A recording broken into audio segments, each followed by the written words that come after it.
اللہ الرحمن الرحیم التجربۃ الثانیۃ مع النفس۔ امام شافعی رحمہ اللہ کے حکیمانہ اشعار کا سلسلہ چل رہا ہے۔ پچھلے اشعار میں امام شافعی رحمہ اللہ نے اپنے تجربے کی روشنی میں یہ بیان فرمایا تھا کہ زمانے کے ساتھ انسان کا کیا رویہ اور معمول رہنا چاہیے۔ آنے والے اشعار میں امام شافعی رحمہ اللہ یہ بیان فرماتے ہیں کہ خود اپنے ساتھ انسان کا کیا معمول ہونا چاہیے، یعنی کیا صفات انسان کو اپنے لیے اختیار کرنی چاہیے،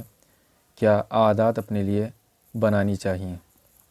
چنانچہ فرماتے ہیں وَإِن كَثُرَتْ عُيُوبُكَ فِي الْبَرَايَا وَسَرَّكَ أَن يَكُونَ لَهَا غِطَاءُ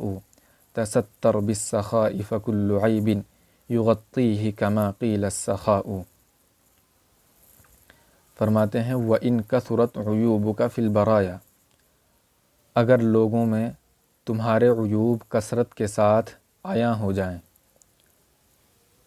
یعنی لوگوں کو تمہارے عیوب معلوم ہو جائیں اور وہ کثیر تعداد میں ہوں، وَسَرَّكَ، اور تم یہ چاہو کہ ان کے لیے کوئی چیز ستر اور پردہ بن جائے، یعنی کوئی چیز ایسی ہو کہ جو ان عیوب کو چھپا لے، تو تَسَتَّرْ بِالسَّخَاءِ فَكُلُّ عَيْبٍ يُغَطِّيهِ كَمَا قِيلَ السَّخَاءُ، تو تم سخاوت کے ذریعے سے وہ پردہ اختیار کرو، اس لیے کہ سخاوت ایسی چیز ہے جو ہر عیب کو ڈھانک دیتی ہے، کما قیلہ، جیسا کہ کہاوت ہے۔ تو اگر لوگوں میں تم بہت زیادہ بدنام ہو گئے ہو اور تمہارے عیوب کھل کر لوگوں کی زبان پر آ گئے ہیں اور تم یہ چاہ رہے ہو کہ وہ کسی طریقے سے ان کا تذکرہ کم ہو جائیں، لوگوں کے ذہنوں سے وہ نکل جائیں یا میری ذلت کم ہو جائے، تو تمہارے لیے راستہ یہ ہے کہ تم سخی بن جاؤ، سخاوت اختیار کر لو، اس لیے کہ سخاوت ایسی چیز ہے جو ہر عیب پر پردہ ڈال دیتی ہے۔ چنانچہ تجربے سے ثابت ہے کہ آدمی اگر کسی کا کھا لیتا ہے تو پھر اس کی جلدی سے برائی نہیں کر پاتا ہے۔ تو ایک فطری چیز ہے کہ کھانے کے بعد انسان کے اوپر ایک احسان کا ایسا بوجھ آ جاتا ہے کہ جس کے بعد وہ اس کے خلاف آسانی کے ساتھ کوئی چیز بول نہیں پاتا ہے۔ آگے فرماتے ہیں وَلَا تُرِ لِلْأَعْدَاءِ قَطُّ ذُلًّا فَإِنَّ شَمَاتَةَ الْأَعْدَاءِ بَلَاءٌ، اپنے دشمنوں کے سامنے کبھی کوئی ایسی چیز ظاہر نہ کرو کہ جو تمہاری ذلت کا باعث ہو، اس لیے کہ دشمنوں کا تمہاری تکلیف پر خوش ہونا یہ مصیبت پر مصیبت ہے۔ یعنی اگر کوئی تمہاری ایسی کمزوری ہے، کوئی ایسی تکلیف ہے کہ جو ابھی تک تمہارے دشمن کو معلوم نہیں ہے، تو اس کو اپنے ہی تک محدود رکھو، اپنے دشمن تک نہ پہنچ جائے اس کی کوشش کرو۔ کیوں؟ اس لیے کہ دشمنوں کا کسی تکلیف پر خوش ہونا یہ ایک اور مصیبت ہوتی ہے، اور یہ مصیبت خود پہلی والی مصیبت سے بڑھ کر ہوتی ہے، کیونکہ اس کا تعلق جذبات اور احساسات سے ہوتا ہے۔ چنانچہ اسی لیے حدیث شریف میں جو حضور صلی اللہ علیہ وسلم کا یہ قول ہے کہ ما اوذی النبی مثل، کہ حدیث کے الفاظ مجھے یاد نہیں ہے کہ جتنی تکلیف مجھے دی گئی ہے اتنی کسی نبی کو نہیں دی گئی،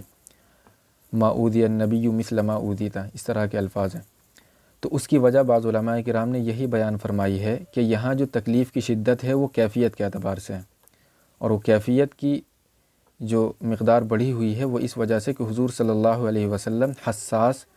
بہت زیادہ تھے اپنی قوم کے تئیں۔ ہر وقت آپ کو یہ کڑھن لگی رہتی تھی کہ کسی طریقے سے لوگ میری بات مان لیں، اور وہ لوگ نہیں مانتے تھے تو آپ کو اس بات کا بہت احساس ہوتا تھا۔ اور یہ بات بالکل تجربے کی ہے کہ جس چیز سے زیادہ لگاؤ ہوتا ہے اگر وہ چیز حاصل نہ ہو، یا جس چیز سے زیادہ جس شخص سے زیادہ ہمدردی ہوتی ہے، اگر اس کے بارے میں یہ معلوم ہو جائے کہ وہ کسی تکلیف میں مبتلا ہونے والا ہے تو تکلیف پھر زیادہ بڑھ جاتی ہے۔ آگے فرماتے ہیں وَلَا تَرْجُ السَّمَاحَةَ مِن بَخِيلٍ فَمَا فِي النَّارِ لِلظَّمْآنِ مَاءٌ، بخیل آدمی سے سخاوت کی امید نہ رکھو، اس لیے کہ آگ میں پیاسے کے لیے پانی نہیں ہوتا ہے۔ تو بخیل سے سخاوت کی امید رکھنے کے بے فائدہ ہونے کو نہایت بلیغ انداز میں دوسرے مصرعے میں مثال سے بیان فرمایا ہے کہ گویا بخیل آدمی حرص و ہوس میں خود ایک سلگتی ہوئی آگ ہے اور اس سے سخاوت کا طلبگار گویا پانی کا طلبگار ہے، اور پانی آگ سے حاصل نہیں ہو سکتا ہے۔ آگے فرماتے ہیں وَرِزْقُكَ لَيْسَ يُنْقِصُهُ التَّأَنِّي وَلَيْسَ يَزِيدُ فِي الرِّزْقِ الْعَنَاءُ، کہ عزت اور وقار کے ساتھ کسب حلال کا ذریعہ اپنانا یہ آپ کے رزق میں کمی نہیں کرے گا، اور نہ ہی بہت زیادہ اپنے آپ کو تھکانا اور محنت و مشقت میں ڈالنا آپ کے رزق میں اضافہ کر سکتا ہے۔ یعنی خلاصہ یہ ہے کہ رزق کی طلب میں اعتدال ملحوظ رہنا چاہیے، بہت زیادہ ہڑبڑاہٹ اور سستی اور کاہلی نہیں ہونی چاہیے، نہ بہت زیادہ ہڑبڑاہٹ ہو اور نہ سستی اور کاہلی ہو، بلکہ غور و فکر کے ساتھ، راحت اور سکون کے ساتھ کسب معاش کا ذریعہ اختیار کیا جائے اور پھر نتیجے کو اللہ تعالیٰ کے سپرد کر دیا جائے۔ آگے فرماتے ہیں وَلَا حُزْنٌ يَدُومُ وَلَا سُرُورٌ وَلَا بُؤْسٌ عَلَيْكَ وَلَا رَخَاءٌ، کہ نہ کوئی غم ہمیشہ رہتا ہے، نہ کوئی خوشی ہمیشہ رہتی ہے، اور نہ کوئی تنگی ہمیشہ رہتی ہے، نہ کوئی کشادگی ہمیشہ رہتی ہے۔ تو سخت سے سخت حالات میں پریشان نہیں ہونا چاہیے، اور یہ سوچ کر تسلی دے لینی چاہیے کہ انشاءاللہ یہ وقت جلدی نکل جائے گا، اور راحت بھرے وقت میں متکبر نہیں ہونا چاہیے، بلکہ اس بات سے ڈرتے رہنا چاہیے کہ کہیں ہماری ناشکری اور تکبر کے باعث یہ نعمت ہم سے نہ چھن جائے۔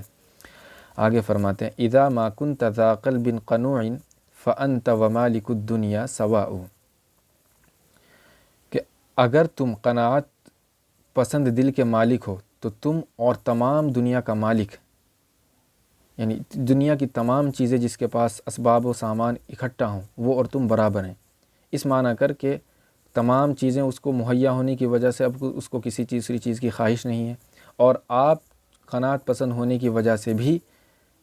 آپ بھی کسی چیز کے خواہش مند نہیں ہیں، تو دونوں اس معنی کر برابر ہیں کہ کسی چیز کی خواہش نہیں ہے، کیونکہ قناعت کے معنی ہی آتے ہیں کہ جتنا ہے اسی پر رضامند رہنا۔ تو جو آدمی قناعت پسند ہوگا وہ مالدار سے مالدار آدمی کی برابری کر لے گا، اس لیے کہ اس کے اندر جو غنا ہوگا وہی مالدار آدمی کے اندر بھی غنا ہے۔ اور مشقت کے اعتبار سے اگر دیکھا جائے تو قناعت پسند آدمی دنیاوی اسباب و سامان کو جمع کر کے رکھنے والے کے مقابلے میں بدرجہ راحت میں رہتا ہے۔